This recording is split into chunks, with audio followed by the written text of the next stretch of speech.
안녕하십니까. 2020년 출제되었던 상담연구방법론의 기출문제 풀이 들어갑니다. 청소년 상담사 2급 자격시험 과목에서 여러분들이 많이 어려워하는 과목 중에 하나가 바로 상담연구방법론의 기초입니다. 그런데 2020년의 문제를 총평해 보면 몇 문제 빼고는 상당히 수월하게 출제되었다. 이전의 문제들과 비교했을 때 정말 쉽게 출제되었다라고 이야기할 수 있겠습니다. 상담연구방법론의 기초는 우리가 2014년부터 쭉 이제 기출문제가 공개되어서 문제가 오픈되어 있는데요.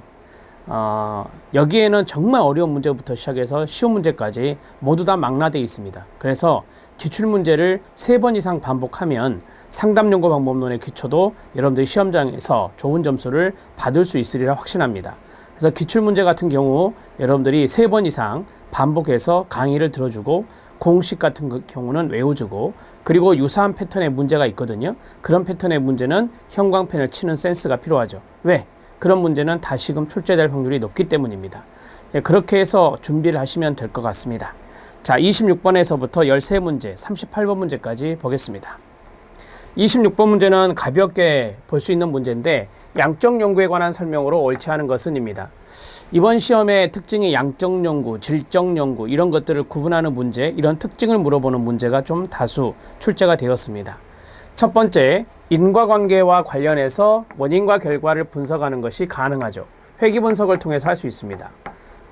우리가 이제 되게 다중회귀 분석, 중다회귀 분석을 많이 하죠.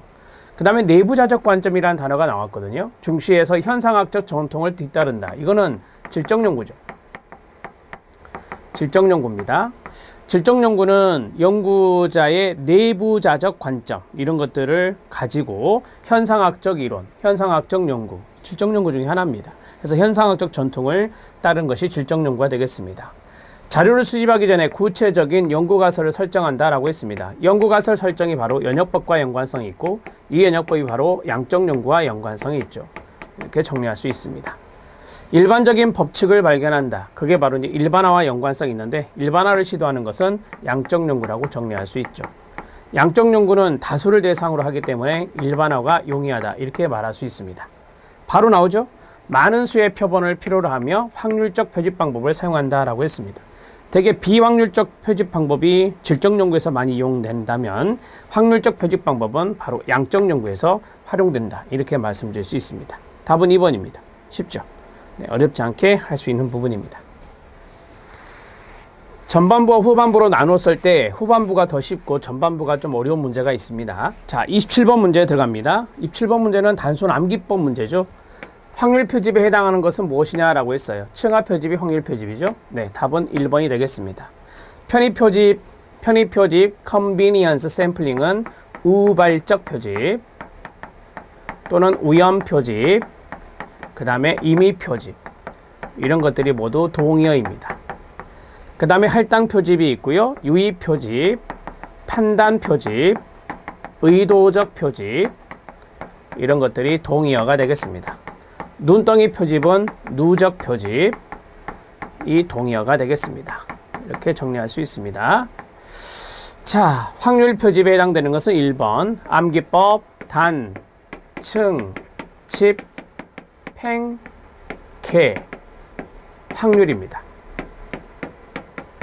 이렇게 정리하시면 되죠. 단순 무선 표집, 층하 표집, 집락 표집, 행렬 표집, 개통 표집입니다. 자, 정리해 놓으십시오.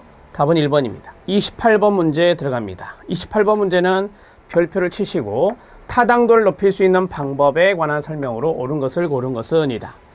타당도는 측정하고자 하는 것을 제대로 측정하고자 하는 것을 정확히 측정하느냐, 정확한 측정을 말하는 것입니다. 측정하고자 하는 개념을 측정하고 있느냐, 측정하고자 하는 것을 측정하고 있느냐, 이런 것을 타당도라 하니까요. 여러분 해설에는 내적 타당도와 외적 타당도를 팁으로 넣어드렸는데, 자, 여기 보면 측정 대상 구체적으로 말해주죠. 구성 개념과 변수, 여기에 대한 명료한 정의입니다. 당연한 거 아닙니까? 내가 어떠한 구성 개념을 측정하고자 한다. 그러면 거기에 대한 명확한 정의가 있어야 정확한 측정을 할 수가 있을 것입니다. 맞습니다. 우리가 이제 개념적 정의, 그 다음에 조작적 정의 이런 게 있습니다. 조작적 정의는 개념적 정의를 벗어나지 않습니다. 우리가 지능지수라고 하는 것을 조작적 정의라고 했을 때 지능이라고 하는 것이 어떤 개념을 갖고 있는지를 명료하게 정의를 하고 그것에 대한 조작적 정의화를 하는 것이죠. 그렇게 해야 정확한 측정이 될 수 있습니다. 변수도 마찬가지고요. 측정 대상의 배경이 되는 가로 현상에 대한 충분한 이해라고 했습니다. 제가 앞에서 측정 대상의 지능이라고 하는 것을 말씀드렸습니다. 그러면 지능의 배경이 되는 현상에 대한 충분한 이해라고 말할 수 있는데 이런 것들을 이론적 배경이라고 합니다. 이론적 배경. 특히 우리는 타당도가 높은 연구를 양적 연구라고 합니다. 양적 연구는 이론적 배경을 꼭 봐야 됩니다. 정말 중요한 작업이거든요. 그래서 배경이 되는 측정 대상의 배경이 되는 현상에 대해 충분한 이해하는 것은 바로 이론적인 배경을 잘 살펴야 된다라고 하는 겁니다. 지금 다 맞습니다. 타당도를 높이기 위한 전략이 됩니다. 기존 관련 연구에서 사용되어 타당성이 인정받은 측정 도구나 측정 방법을 사용하는 거 좋습니다. 대개 이제 기존 연구 논문들을 보면 타당도가 요인 타당도로 뽑아져 나오죠. 그래서 요인 타당도가 확보됐다 이런 식으로 나와요. 어떤 논문에는 내용 타당도도 있고요. 그러한 부분들이 이미 검증된 연구 설문을 쓰는 게 좋겠죠. 측정 대상과 이를 측정하는 문항들 간의 상호 상관관계가 낮은 문항은 뭐하라? 제거하라 라고 했습니다. 자, 이게 뭔지 아시죠? 네, 이게 요인 타당도입니다. 요인 타당도입니다. 자, 쉽게 말씀드려서 측정하는 문항들이 있는데 그 문항들 간의 상관관계가 높으면 같이 묶여요. 낮으면 떨어져 나갑니다. 그 문항은 제거해야 돼요. 그래서 기존 연구에서 요인 타당도가 확보되었다라고 하는 것은 이 변수에 대해서 이 문항들이 설명을 잘하고 있다라고 하는 그런 요인들로 묶어주는 것이 요인 타당도잖아요. 따라서 이러한 낮은 문항은 제거를 해야 되죠. 낮은 문항을 들어오게 하면 안 되죠. 낮은 문항은 떨어져 나가야 되는 겁니다. 요인 타당도를 우리가 검증할 때 요인 타당도를 확보했다 이렇게 말합니다. 요인 타당도 검증 이렇게 적어주시면 되죠. 모두 다 맞습니다. 타당도를 높일 수 있는 방법이 여기에 들어갑니다. 답은 5번입니다. 29번 문제에 들어갑니다. 29번 문제는 5번 지문에 별표 하나 쳐놓으시고요. 사전, 사후, 검사, 통제 집단 설계, 이걸 다른 말로 실험 설계, 실험 디자인에 있는 통제 집단, 사전, 사후, 비교 설계라고도 합니다. 여기에 대한 설명으로 옳지 않은 것은 입니다. 사전 검사를 하고 사후 검사를 하네요. 실험 집단과 통제 집단을 구분하고요. 비교하겠죠. 사전 검사를 활용하여 연구 참여 지원자의 참여 여부를 결정할 수 있다. 네, 사전 검사를 했다는 것은 여기 있는 사전 검사 프리테스트를 했다는 것은 바로 연구 참여 지원자의 참여가 있다라고 하는 거고 사전 검사가 없으면 참여를 하지 않는 거죠. 이렇게 해서 참여 여부를 결정할 수 있습니다. 두 집단의 피험자를 무선 할당한다라고 했습니다. 두 집단이 뭘까요? 실험 집단과 통제 집단이 되겠죠. 또는 비교 집단이라고 합니다. 이 집단에 무선 할당한다라고 했습니다. 무선 할당한다. 바로 무작위 할당. 무선 할당을 무작위 할당. 무작위 배치. 무선 배치라고 합니다. 네, 실험 설계의 통집단 사전 사후 설계는 비교 설계는 무작위 할당을 합니다. 두 집단 모두 사전 사후 검사를 받습니까? 네, 맞습니다. 랜덤을 해서 실험 집단과 통제 집단으로 구분을 하고 이게 프로그램, 이건 프로그램 안 하고요. 처치라고 하죠. 실험 처치. 이걸 실험 처치라고 합니다. 프로그램이라고도 하고요. 자, 여기에는 사전 검사를 하고 똑같은 시점에 사전 검사를 합니다. 그러니까 두 집단 모두 사전 사후를 합니다. 2A가 3가 되겠죠. 그 다음에 4가 되고 여기는 프로그램 처치를 안 하는 거예요. 자, 그래서 비교하는 것이죠. 이게 바로 통집단 전후 사전 사후 비교 설계의 실험식입니다. 이게 뭐죠? 무작위 할당. 두 집단 모두 처치를 받습니까? 아니요. 왜 아니죠? 말씀드렸잖아요. 이게 중요한 거죠, 이게. 실험 집단은 처치를 해요. 실험 집단은 처치를 하고 통제 집단은 처치를 안 해야 되죠. 그래야 이 처치의 영향을 알 수가 있잖아요. 이렇게 정리가 돼. 그래서 4번이 잘못된 거예요. 자, 사전 검사를 공별량으로 사용함으로써 개인 간의 오차 별량을 조정할 수 있다라고 했습니다. 이 사전 검사 두 개 있잖아요. 사전 검사에 차이가 있을 수도 있고 차이가 없을 수도 있잖아요. 차이가 있는 경우, 차이가 없는 경우. 자, 이 두 집단에 차이가 없어요. 이 두 집단의 사후 검사했더니 차이가 없어요.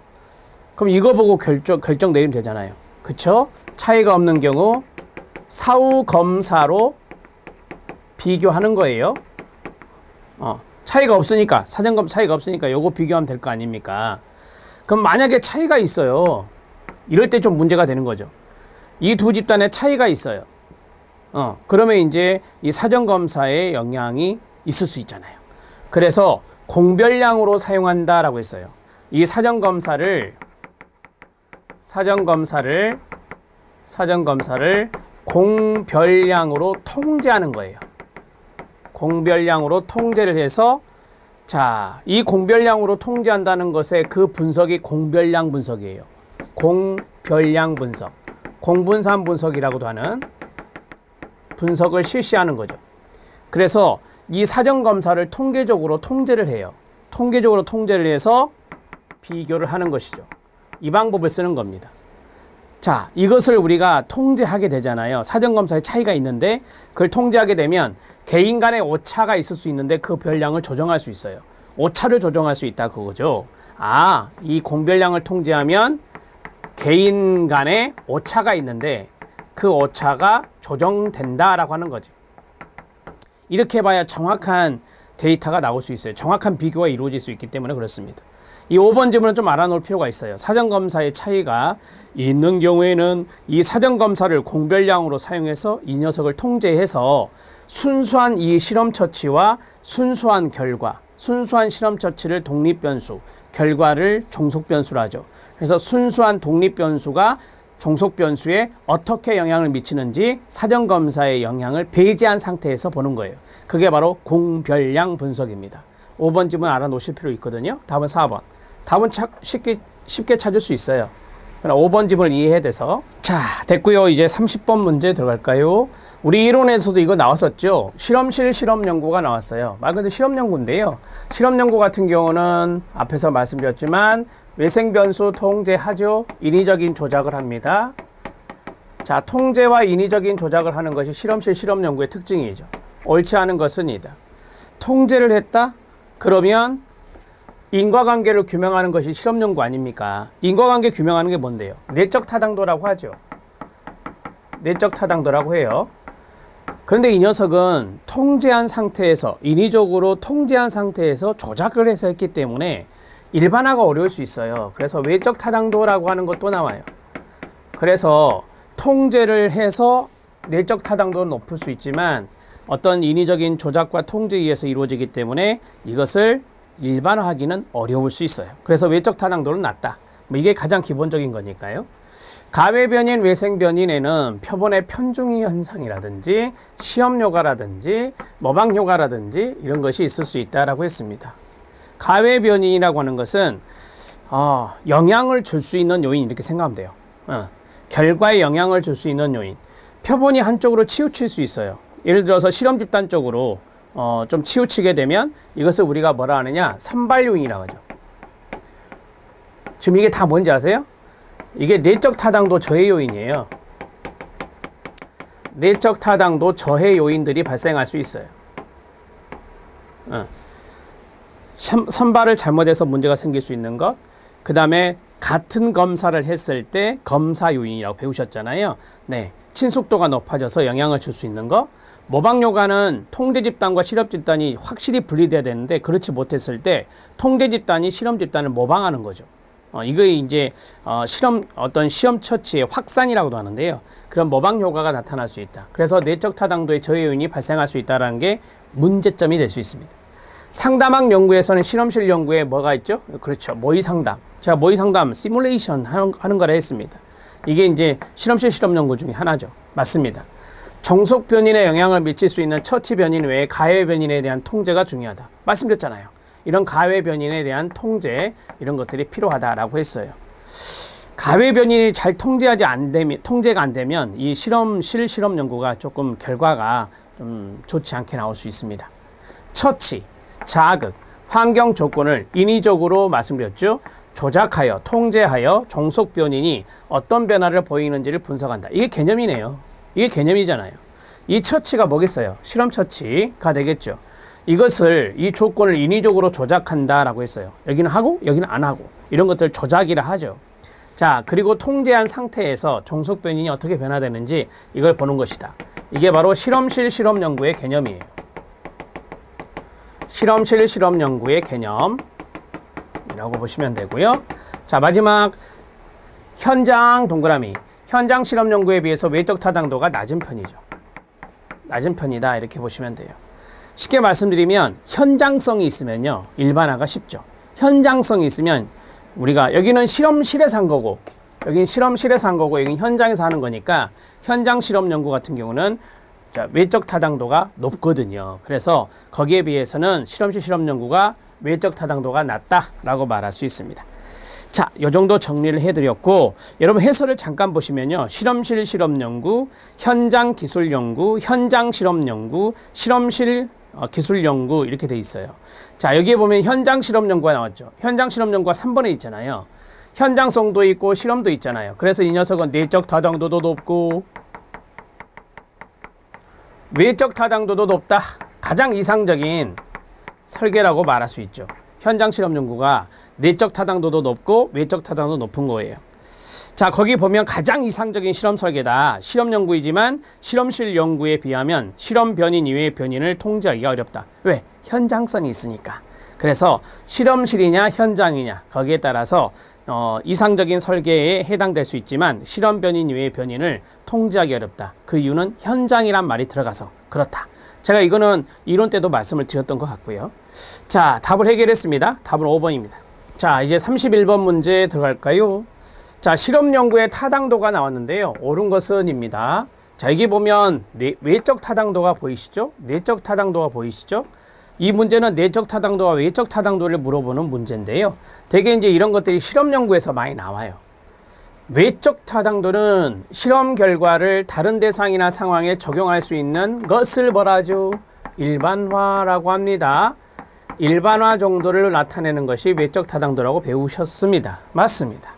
실험 기간 동안에 우연히 발생한 외부적 사건이 실험 결과에 영향을 줄 수 있는데 이걸 역사적 요인이랍니다. 이것은 내적 타당도의 저해 요인입니다. 외적 타당도 아니에요. 역사 요인. 자, 여기에 보면 하나, 둘, 세 개가 동의어예요. 어떤 거냐면 우연한 사건 이퀄 외부 사건 이퀄 역사 요인입니다. 이 세 가지가 동의어거든요. 이 동의어가 내적 타당도의 저해 요인입니다. 내적 타당도가 뭔데요? 인과성 검증. 인과성을 검증할 수 있는 것을 우리가 내적 타당도로 합니다. 이걸 높이기 위해서 무선할당한다 했습니다. 네, 무선할당을 통해서 우리가 외부적 요인, 외생변수라고 하죠. 외생변수를 통제할 수 있습니다. 무작위 할당이라는 것은 실험 집단과 통제 집단으로 나누는 것이기 때문에 그 자체가 외생 변인을 통제하는 거예요. 외생 변수를 통제하는 것이 인과적 조건, 인과적 추론 조건 세 가지, 인과 추론 조건 세 가지 중에 하나예요.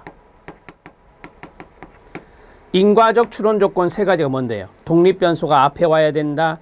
독립 변수가 변하면 종속 변수가 변한다. 공변성. 외생 변수는 개입하지 않아야 된다. 외생 변수 통제. 그러니까 맞습니다. 측정 도구의 변동입니다. 쉽게 말씀드리죠. 사전검사와 사후검사, 검사 도구가 달라졌습니다. 그러면 내적 타당도 저해 요인이다. 맞나요? 측정 도구의 변동은 무슨 요인? 도구 요인이랍니다. 도구 요인은 내적 타당도의 저해 요인이죠. 검사 도구가 같으면 시험 효과 또는 검사 요인, 검사 도구가 사전과 사후가 다르면 도구 요인이라고 말을 해요. 이건 다 내적 타당도 저해 요인들입니다. 자, 이게 탈락, 기역과 디귿과 리을입니다. 답은 4번입니다. 하실 수 있죠? 자, 32번 문제 들어갈게요. 이건 쉬운 문제죠. 조사, 연구, 진행 순서입니다. 바르게 나열한 것은입니다. 보니까 가설 설정이 안 보이죠. 그쵸? 자, 제가 해볼게요. 처음에 문제 제기를 해요. 문제 제기를 하고 그 다음에 이제 가설을 설정하는 거예요. 지금 이 가설 설정이 안 보여요. 가설 설정. 자, 그 다음에 뭐예요? 가설 설정한 다음에 조사 설계, 조사 디자인을 하죠. 조사 설계를 하고 그 다음에 자료 수집을 해야 되죠. 그 다음에 나오는 게 자료 분석이고요. 그 다음에 결과 해석 보고입니다. 결과 해석 및 보고. 자, 그러면 맞는 거 찾았죠? 1번에 있잖아요. 1번에 이게 빠져 있어요. 지금 가설 설정이 여기 있는 문제 제기와 조사 설계 사이에 들어가면 좋죠. 자료 수집하고 자료 분석하고 결과 해석을 보고한다. 답은 1번입니다. 가장 기본적인 거니까 금방 맞출 수 있을 거예요. 구조 방정식 모형의 별표 치고요. 절대, 적합, 지수. 가장 많이 보는 것 중에 하나인데요. 자, 그것만으로 묶인 것은입니다. 자, 우리가 이제 구조 방정식이라고 하는 것이 나왔어요. 구조 방정식 문제가 깊이 있게 출제되지는 않는데, 자, 여기 해설해 보시면 이 모형의 전반적인 적합도를 평가하는 거예요. 모형의 전반적 적합도를 평가하는 지수가 바로 이제 절대 적합도 지수라고 합니다. 여러분 해설해 보면 증분 적합 지수가 있습니다. 우리가 이제 인크리멘탈이라고 하면은 증분, 좀 더 증가되는 부분을 말하거든요. 그래서 얼마나 더 많은 것을 설명할 수 있는지, 그러니까 우리가 증분 적합 지수를 다른 말로 상대 적합 지수라고도 하거든요. 그래서 상대적으로 이 모양이 얼마나 더 많은 것을 설명해 주는지를 보는 것이 증분적합지수라고 합니다. 감명성을 알아보는 것이 바로 감명적합지수다, 이렇게도 말합니다. 모형이 감명할수록 좋은 모형이 되는데 그 감면성을 판단하는 것이 감명적합지수가 됩니다. 그러면 세 가지의 적합지수가 나왔어요. 절대 적합지수가 나왔고, 여러분들 시험에서는 이 정도만 아시면 돼요. 증분 적합 지수가 있고, 그 다음에 감명 적합 지수가 있다. 지금 문제에서는 이걸 물어봤어요. 이걸 물어봤는데 여기 지금 오탈자가 있네요. 잠깐만요. CFI. 여러분 교재에는 맞게 되어 있는데 PPT 만들면서 좀 오류가 있었습니다. 죄송합니다. 절대 적합 지수가 있는데요. 절대 적합 지수는 GFI, 그 다음에 우리가 보통 루트가 들어가는 것들이 있어요. 이거는 수치가 적을수록 좋거든요. 그래서 루트는 앞에 이니셜을 R로 쓰게 돼요. 그런데 이제 조심해야 될 것이 있긴 있지만, 우리가 일반적으로 말하는 것들은 되게 2개 정도거든요. R로 들어가는 것이. 그래서 RMR, 그 다음에 RMSEA. 자, 여기 R이 루트란 뜻이에요. 그러면 루트라고 하는 것은 수치가 줄어들겠죠. 왜? 양의 제곱근이니까. 그래서 이 루트가 들어가는 것은 여러분들 교재에 보면 0.05 이하, 0.05 이하 이면 굿이에요. 바람직한 좋은 모형이다, 이렇게 이야기를 하거든요. 자, 그 다음에 이 카이 제곱이란 게 있는데요. 카이 제곱 검정은 절대적합 지수에 사는 거예요. 카이 제곱 검정은 절대적합 지수에 산다. 그래서 이 네 가지, GFI, RMR, RMSA, 카이 제곱 검정, 이 네 가지 정도 알아놓으시면 되겠습니다. 자, 그 다음에 증분적합지수라는 게 있는데요. 증분적합지수에서 가장 많이 보는 게 TLI라고 합니다. TLI. 자, 여기 보면 TLI가 나와요. TLI가 나오고, 그 다음에 CFI 보이시죠? CFI. 자, 여러분 교재 해설에 보면 NFI가 있습니다. 자, TLI, 이 TLI를 NFI라고 하는데 그냥 TLI로 알아놓으시면 돼요. CFI, NFI는 증분적합지수가 됩니다. 자, 그 다음에 parsimonious가 바로 간명한이란 뜻이에요. 그래서 우리가 간명적합지수는 P가 들어갑니다. 앞에 이니셜에 P, GFI, P, NFI, 그 다음에 archaic information, 이게 이제 archaic의 정보 기준이라거든요. 그래서 AIC라고 하는데 그냥 영어로 알아놓으시는 게 좋습니다. 자, 간명적합지수는 앞에 P가 들어간다는 것이 힌트다. 이렇게 말씀드렸고요. 자, PGFI, 그 다음에 PNFI. 자, 봐보세요. GFI가 여기 있죠. 아, 절대 적합지수의 간명성. 그 다음에 여기 NFI는 여기 있죠. 증분적합지수의 간면성. 이 간명성이 좋은 모형을 찾는 거예요. 그 다음에 AIC. 이렇게 세 가지가 있다. 이렇게 보시면 됩니다. 우리가 이제 답은 찾았어요. 지금 5번이 답이죠. 지금 TLI는 X. 그 다음에 여기서 요거는 이제 증분적합지수가 되겠죠. 증분적합지수가 되고, 그 다음에 여기 CFI가 X가 되고, 여기 TLI가 X가 되죠. 그래서 답은 5번이 됩니다. 요거 잘 알아놓으세요. 여러분들은 요 정도에서 알아놓으시면 되는데, 되게 이제 많이 보는 것이 하나, 둘, 셋, 넷, 요 4개의 숫자들을 많이 보더라고요. 이 4개의 숫자를 많이 보는데, 하나, 둘, 셋, 넷, 이 4가지는요, 0.9 이상이면 굿이에요. 0.9 이상이면 굿. 좋은 모형이다. 이렇게 말을 해요. 그러니까 이거는 높을수록 좋아요. 이거는 낮을수록 좋은 거고. 이렇게 해서 정리하시죠. 자, 정리됐습니다. 답은 5번입니다. 이거는 외우셔야 돼요. 외우시는 게 가장 좋습니다. 34번 문제 들어갈게요. 34번 문제 표본의 크기인데 옳지 않은 것은 입니다. 이 문제에서 요거 2개 별표 4번 5번이요. 이 문제 별표 치면 돼요. 표본 크기 문제가 좀 잘 출제되니까 표본 크기를 알아놓으실 필요가 있습니다. 여기서 이제 공식도 하나 나올 건데 한번 보시죠. 1번, 2번, 3번은요. 그냥 상식적으로 접근하시면 돼요.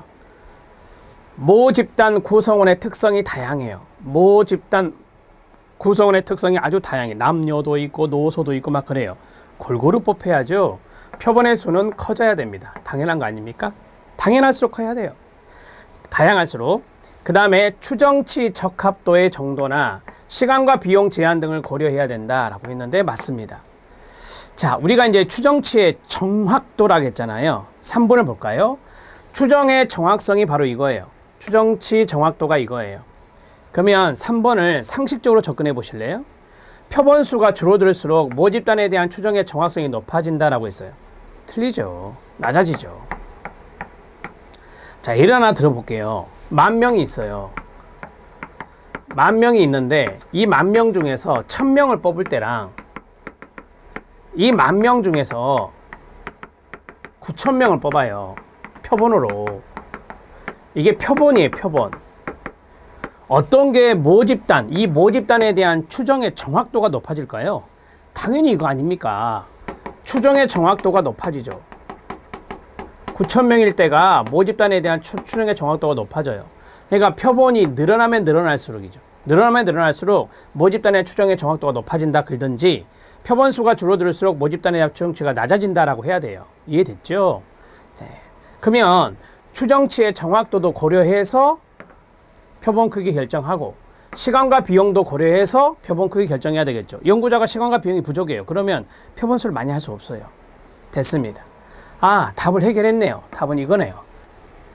4번 보세요. 신뢰 구간 접근법이란 게 나왔어요. 신뢰 구간 접근법을 통해서 우리가 표본의 크기를 결정할 수 있어요. 모집단의 분산이 알려져 있을 경우라고 했어요. 표본 크기 산정에 이용할 수 있다라고 했습니다. 이 실내 구간 접근법에 대해서 분산이 알려져 있다라고 했거든요. 그러면 시그마를 알 수 있다는 거잖아요. 그죠? 이 분산에다가 루트를 씌우면 시그마가 되잖아요. 그쵸? 그래서 우리가 이렇게 되었을 때는 표본 크기를 알 수 있다라고 해요. 이때 공식이 나오는데 그 공식을 가르쳐 드리려고 해요. 그 공식은 만약에 시험 문제에 나오면 세 가지를 가르쳐 줘야 해요. 첫 번째는 신뢰 수준이요. 신뢰 구간 접근법이니까 신뢰 수준은 95% 신뢰 수준을 가장 많이 보죠. 두 번째, 뭐가 있어야 돼요? 그렇죠. 분산을 알고 있다 그랬잖아요. 그래서 우리가 분산이라든지 모집단의 표준 편차, 모집단의 표준 편차 시그마, 이것을 알고 있어야 돼요. 여기다 루트를 씌우면 이게 되니까. 세 번째가 최대 허용 오차입니다. 최대 허용 오차. 에러니까 2로 표시해요. 자, 그러면 신뢰 수준이 95%일 때 G값이 나오죠. G값은 1.96이라고 알고 계실 거예요. 이거 외우셔야 되죠. 신뢰 수준 95%는 G값이 G점수죠. 1.96이다 이렇게 말할 수 있어요. 이 세 가지를 가르쳐 줘요. 이 세 가지를 가르쳐 주면 우리가 표본의 크기 n을 알 수가 있어요. 자, 공식 들어갑니다. 표본의 크기 n은요 2의 제곱. 2의 제곱이 뭐죠? 최대 허용 오차의 제곱이 됐어요. 이해되셨죠? 자, 그 다음에 G값을 제곱하고 시그마를 제곱해요. 그래서 G의 제곱 곱하기 시그마의 제곱 이렇게 되는 거예요. 이렇게 하면은 표본 크기가 나와요. 이게 표본 크기입니다. 표본 크기 n이라고 하죠. 이렇게 해서 정리하시면 됩니다. 이 세 가지를 가르쳐 줄 거고, 그럼 여기에다가 만약에 최대 허용 오차가 예를 들어서 1이다 그러면 1의 제곱이 되죠. 오케이. 자, 그 다음에 표준 편차. 표준 편차를 뭐 예를 들어서 6이다 합시다. 6 그러면은 6의 제곱 이렇게 들어가겠죠. 66에 36이 되겠네요. 그럼 1.96의 제곱 여기다 곱하면 되잖아요. 1.96을 2로 생각해 볼까? 2? 약 2니까 그럼 2의 제곱이면 4죠. 4 곱하기 66에 36 이 정도 하면은 이게 표본 크기가 된다 이렇게 보시면 되겠죠. 분모는 1이니까. 모집단의 분산이 알려져 있지 않은 경우도 있어서요. 모집단의 분산이 알려져 있지 않은 경우 가설 검증 방법을 사용해서 모집단의 표준 편차를 추정해 표본의 크기를 결정할 수도 있습니다. 우리가 이제 모집단의 표준 편차 그러면 이제 우리가 시그마라고 하거든요. 이걸 이제 추정한다 이거예요. 추정. 왜? 모집단의 분산이 알려져 있지 않기 때문에 확실히 몰라요. 그래서 추정을 하는 거예요. 그것을 우리가 시그마라 아까 말씀드렸잖아요. 모집단의 표준 편차를 시그마라 한다. 그래서 이걸 추정을 해서 표본의 크기를 결정해낼 수도 있죠. 자, 표준 오차 공식 아십니까? 표준 오차, 스탠다드 에러. 표준 오차는 루트 n분의 시그마 이렇게 되는 거잖아요. 그래서 우리가 가설 검증 방법을 사용해서 표준 오차 값을 내고 이 표준 오차 값을 알면은 여기 시그마 모집단의 표준 편차를 추정하겠죠. 이 추정을 해서 우리가 이제 n을 낼 수도 있다. n이 표본 크기니까. 뭐 이거는 그냥 제가 팁으로 하나 말씀드린 거예요. 생각난 김에 말씀드린 거예요. 자, 그러면 정리합시다. 실내 구간 접근법을 통해서 모집단의 분산을 알고 있을 때 표본 크기 n은 바로 최대 허용 오차 제곱분의 시그마 제곱. 시그마가 뭐라고요? 시그마 제곱은 표준 편차의 제곱이다. 이렇게 말씀드렸잖아요. 이해됐죠? 오케이. 이렇게 한번 해볼게요, 여러분. 루트 분산의 루트를 쓰면 시그마라고 배웠죠. 오케이. 여기 양변 제곱해봐요. 그러면 시그마 제곱이 나오죠. 여기가 뭐예요? 분산이잖아요. 아, 여기가 분산값이구나. 이렇게 할 수 있죠. 분산 알고 있으면 이게 분산이에요. 분산값을 알고 있으면 이렇게 낼 수 있다니까요. 자, 만약에 모집단의 분산이 알려져 있지 않다. 그럼 우리가 이제 가설 검증 방법을 통해서 모집단의 표준 편차를 추정을 해요. 그러니까 모집단의 표준 편차가 이럴 것이다 라고 추정을 하고 그 추정값을 가지고 우리가 표본의 크기를 결정할 수도 있다라고 하는 겁니다. 자, 이 정도 두 가지 비교해서 알아놓으시면 좋겠죠? 답은 3번입니다. 35번 문제에 들어갈게요. 35번 문제는 어렵지 않은 문제인데 이게 중요한 단어예요. 이거. 서베이라고 하는 거예요. 조사 연구, 서베이 리서치. 그럼 이거 양적입니다. 서베이는 양적이니까요. 우리가 보통 설문조사하는 게 서베이입니다. 특징은 옳은 것을 모두 고른 것은입니다. 미음까지 있네요. 응답 표본의 대표성이 보장될 경우 연구 결과의 일반화 가능성이 높아지나요? 네, 당연하죠. 대표성이 있으면 일반화 된다라고 보시면 돼요. 특수한 개별 사례를 여러 측면에서 심층적으로 연구할 수 있다. 땡. 특수한 개별 사례를 여러 측면에서 심층적으로 연구하는 것은 사례 연구죠. 사례 연구. 사례 연구는 질적 연구 중에 하나. 이렇게 정리할 수 있어요. 질문지 조사의 경우 구조화된 설문지를 사용해서 자료 수집이 용이하다. 네, 구조화된 면접이죠. 구조화된 설문지. 구조화된 면접이나 구조화된 설문지를 사용해서 하는 것들은 바로 자료 수집이 용이하다라고 합니다. 서베이에서 모 집단을 대표할 수 있는 일부 대상을 뽑아서 하는 표본조사를 많이 한다. 네, 따라해요.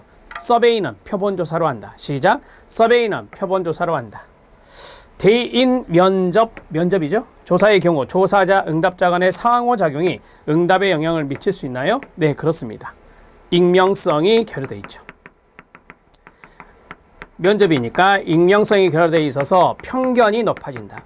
편견이 나타날 수 있다. 이것이 바로 조사자, 응답자 간의 상호작용인 익명성, 결여, 이러한 것들이 응답에 영향을 줄 수 있다라고 말할 수 있습니다. 맞습니까? 맞습니다. 그래서 답은 기억, 디귿, 리을, 미음 이렇게 네 가지가 된다. 답은 4번입니다. 36번 문제에 들어갑니다. 36번 문제도 그렇게 어렵지는 않고요. 다음 블랭크 안에 들어갈 단어들로 바르게 나열한 것은입니다. 기억, 블랭크, 오차입니다. 표지보차 내지는 비표지보차. 자, 모 집단에서 추출한 표본의 특성이 모 집단의 특성과 일치하지 않아서 여기서부터 가로, 시작, 통계치와 모수 간에 생기는 것. 이게 바로 표지보차, 표본오차입니다. 샘플링 에러라고 하죠. 이렇게 정리할 수 있어요. 한마디로 말하면 표본값의 통계치와 모 집단을 추정한 모수 간의 차이입니다. 이 차이가 바로 표본오차, 표지보차다 말합니다. 일반적으로 표지보차, 기억에 들어갈 것은 하나, 둘, 세 개밖에 없고요. 표본의 크기가 뭐 할수록, 모 집단이 뭐 할수록 줄어든다라고 했습니다. 자, 표본의 크기가 크면 줄어들겠죠. 표본의 크기가 크면 줄어들어요. 크면 클수록 줄어들고 모 집단이 동질할수록 오차는 줄어들겠죠. 동질적일수록 줄어든다. 모 집단이 동질적이니까 오차가 줄어드는 거예요. 표본 오차가 줄어든다는 것은요, 그만큼 모 집단의 추정 가능성이 높아지는 거예요. 모 집단의 추정 가능성이 높아지는 거 바로 앞에서 했어요. 네, 모 집단이 동질적일 때 우리가 정리가 되었고요. 그 다음에 모 집단의 크기가 클수록 이루어진다. 이렇게 정리하시면 답은 3번이 됩니다. 자, 이 문제에 가로 안에 정답을 넣고 천천히 읽어봐요. 시작. 표지보차는 모 집단에서 추출한 표본의 특성이 모 집단의 특성과 일치하지 않아 통계치와 모수 간에 생기는 것으로 일반적으로 표지보차는 표본의 크기가 클수록 또는 모 집단이 동질적일수록 줄어든다 라고 말했습니다. 꼭 기억해 놓으셔야 돼요. 모 집단이 동질적일수록, 같은 성격일수록 표본오차가 줄어들고 그만큼 모 집단의 특성을 잘 대변할 수 있다라고 하는 것이 여기에 들어갈 수 있겠죠. 답은 3번입니다. 표본의 크기는 아실 것 같고, 자, 여기 비표지보차 있잖아요. 여기 비표지보차, 이런 말도 있거든요. 자, 비표지보차는요, 자료를 수집하고 분석하는 과정에서 발생하는 오차예요.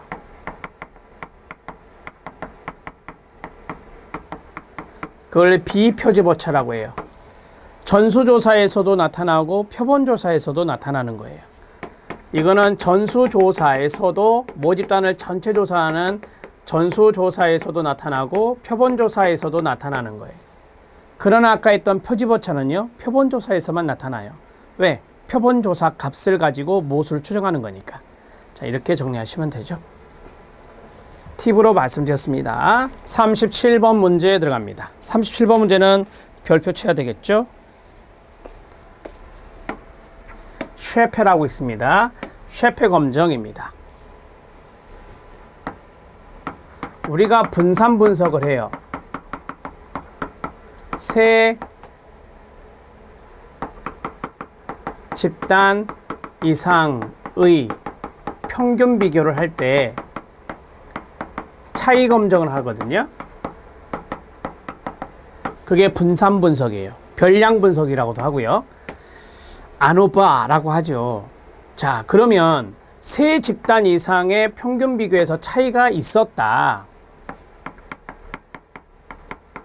차이가 있었다 라고 하면 어떤 집단에서 차이가 있었냐, 어떤 집단들 간의 차이가 있었냐, 이것을 알아보고 싶어요. 이럴 때 사후 검정을 하는 거예요.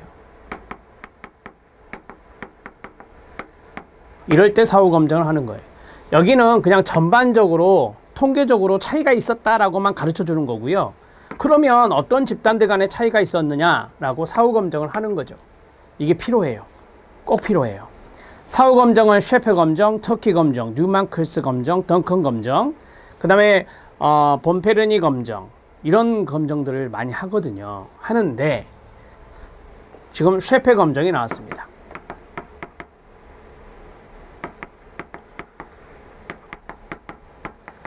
쉐페 검정에서 정말 잊지 않아야 될 것이 있는데요.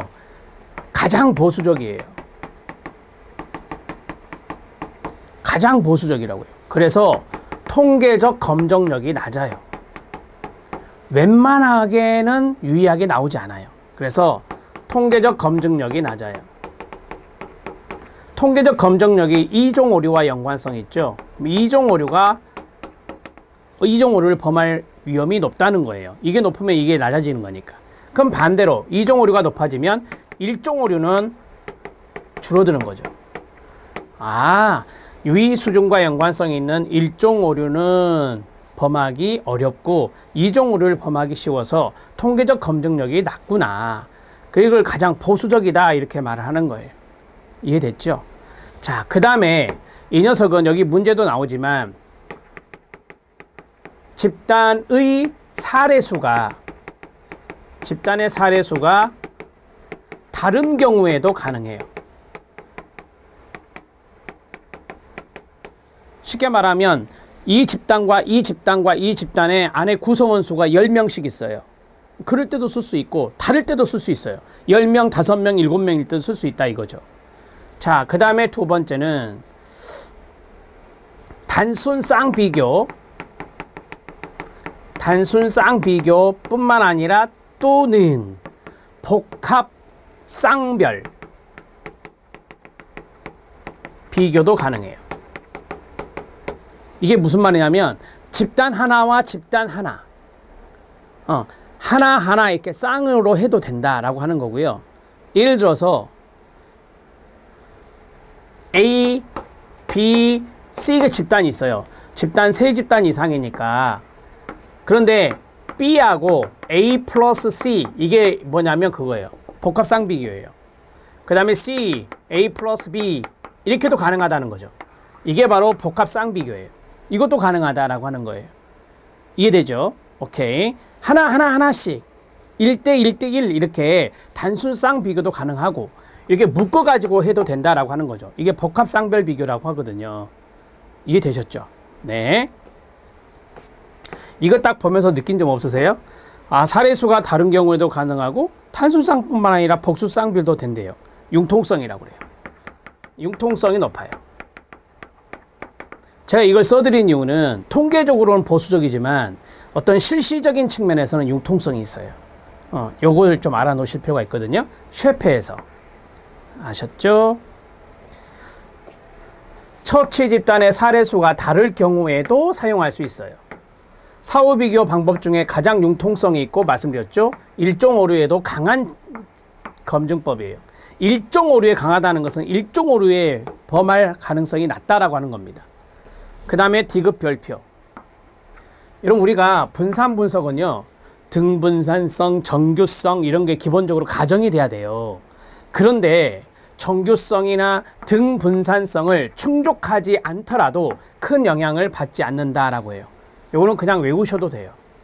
우리가 분산 분석의 기본 가정이 있어요. 등분산성, 그 다음에 여기 나오는 정규성, 그 다음에 종속 변수는 양적이어야 된다 이런 게 있어요. 왜냐하면 종속 변수가 양적이야 이제 수치적으로 우리가 비교하는 거니까 이런 기본적인 것들이 있는데 이 정규성과 등분산성을 충족하지 않더라도 영향을 받지 않는다. 뭐 예를 들어서 이런 거죠. 일종 오류와 연관성이 있는 것들, 일종 오류와 연관성이 있는 것들에만 좀 관심을 많이 가져요. 쉐페 검정은. 그래서 일종 오류가 가장 강한 검증이다 이렇게 말했잖아요. 그래서 정규성이나 등분산성은 여기 있는 그 통계적으로 유의하느냐 유의하지 않느냐 이것과 연관성이 많이 있거든요. 근데 쉐페 검정 자체가 이 통계적 검증력이 약하기 때문에 여기에 큰 영향을 받지 않는다라고 하는 겁니다. 단순 쌍 비교에는 사용할 수 있지만 복수 쌍별 비교에는 사용할 수 없다. 이게 틀렸죠. 가능하다. 이렇게 해서 탈락. 기억, 니은, 디귿 3번이 답이 됩니다. 37번 문제는 알아두실 필요가 있습니다. 여러분 교재 해설에 보면 다른 사후 검정 방법도 많이 있어요. 그런데 우리가 보통 쉐페 검정, 터키 검정, 덩컨 검정 이런 것들 좀 많이 쓰더라고요. 연구에서는. 37번의 해설을 잠깐 보세요. 해설을 보시면 사후 검정 방법의 종류에서 쉐페 검정이 나옵니다. 그 다음에 이제 터키 검정이 나오고요. 그 다음에 뉴만 크리스 검정이 나오고 덩컨 검정이 있는데 제가 생각할 때는 1번, 2번 정도 터키 검정까지만 아셔도 될 것 같은데 우리 시험 문제가 되게 기억, 니은, 디귿, 리을 이런 식으로 묶여서 나올 수 있거든요. 그래서 1번은 쉐페 검정, 2번은 덩컨 검정, 3번은 뉴만 크리스, 4번 같은 경우 터키 검정 이런 식으로 나올 수 있겠잖아요. 그래서 이런 네 가지의 기본적인 것들을 좀 알아두실 필요가 있다 이렇게 말씀을 드립니다. 터키 검정법 2번을 보시면 터키의 HSD 검정법이라고 합니다. HSD는 참고하셔도 되고요. 자, 대개 이것은 특징이 뭐냐면 동수여야 돼요. 집단 안에 수가 동수여야 쓸 수 있는 게 터키 검정이거든요. 자, 그리고 이것은 이 쉐페 검정보다 통계적 검정력이 높아요. 통계적 검정력이 높아요. 그러면 일종 오류를 범하기는 또 쉽겠죠. 3번에 보시면 집단 평균들의 사후 비교를 위한 터키 검정법은 쉐페 검정법에 비해 적용 범위가 제한적이다. 그래서 일종 오류, 유의 수준의 가능성이 높아진다라고 해요. 일종 오류의 가능성이 높아진다는 뜻입니다. 평균 쌍들의 비교를 위해서 쉐페 검정법보다 검정력이 높다. 그래서 이종 오류가 낮다 이렇게 말씀드렸잖아요. 요 정도 아시면 돼요. 터키 검정은. 자, 뉴만 클스는 이 방법을 적용하기 위해서는 우선 평균치들을 낮은 것에서 높은 것으로 등위를 지어야 돼요. 그러니까 서열화 한다 하잖아. 우리가 평균들을 서열화할 때 뉴만 클스를 쓴다 이렇게 보시면 됩니다. 여기 밑에 있는 덩컨도 마찬가지 좀 이렇게 서열화해서 계열적인 측면이 있거든요. 그래서 서열화해서 쓴다라고 보시면 됩니다. 참고하시면 돼요. 두 가지는. 자, 37번의 답은 3번, 38번 문제 이번 시간에 마지막 문제 들어갑니다. 좀 쉽게 풀었을 것 같아요. 척도에 관한 설명인데요. 성별 전화번호는 명목 척도에 들어가고 그 다음에 순위에 대한 정보가 포함되어 있는 것은 서열 척도라 하죠. 등간 척도가 나왔는데요. 우리가 보통 통계 돌릴 때 등간 척도 이상 이렇게 말하거든요. 그래서 평균값이나 표준 편차나 상관관계 이런 것을 구할 수가 있어요. 우리가 이제 평균값은 산술평균이라 해요. 정확히 말하면 산술평균이라 하죠. 우리가 평균 얼마, 표준 편차 뭐 이렇게 말하잖아요. 그래서 이렇게 연결이 되고 편차 정도를 안다면 상관계수도 알 수 있어요. 편차 정도. 편차가 심하다 그러면 상관성이 떨어지죠. 편차가 적다 그러면 상관성이 있는 거죠. 그래서 이 세 가지가 같이 한 통속이다 이렇게 같이 가셔도 돼요. 등간 척도 이상이 돼야 이걸 알 수 있어요. 등간 척도 이상이 돼야. 맞습니다. 우리가 서턴 척도는 등간 척도 이용하는 거예요. 리커트 척도, 보가더스 척도, 거트만 척도 이거 다 서열 척도거든요. 근데 서턴 척도 이 녀석은 뭐라고요? 등간 척도예요. 그래서 척도들 간의 간격이 동일하다 해서 등간격 척도라고 해요. 등간격 척도기 바로 썼던 척도예요. 이걸 유사등간법이라고도 하죠. 유사등간법. 등간이라는 단어가 항상 들어가요. 등간격, 그 다음에 등간, 유사등간법. 썼던 척도 기억해 놓으시고요. 거트만 척도는 인종 간의 편견의 강도, 그 다음에 사회적 거리 척도. 이거 거트만 아니잖아요. 보가더스죠. 보가더스의 인종적 편견의 강도, 즉 사회적 거리 척도는 보가더스 척도다. 기본적으로 우리 이론에서 말씀드렸던 거죠. 척도에 대해서 쭉 설명할 때 이거 나왔던 겁니다. 답은 5번입니다. 자, 38번 문제까지 해결했습니다. 전반부의 문제 조금 어려운 문제 있었지만 충분히 여러분들 해결할 수 있는 문제들이 더 많았다. 이렇게 저는 확신합니다. 열심히 공부하시면 이 과목도 정복할 수 있습니다. 최선을 다하십시오. 수고하셨습니다.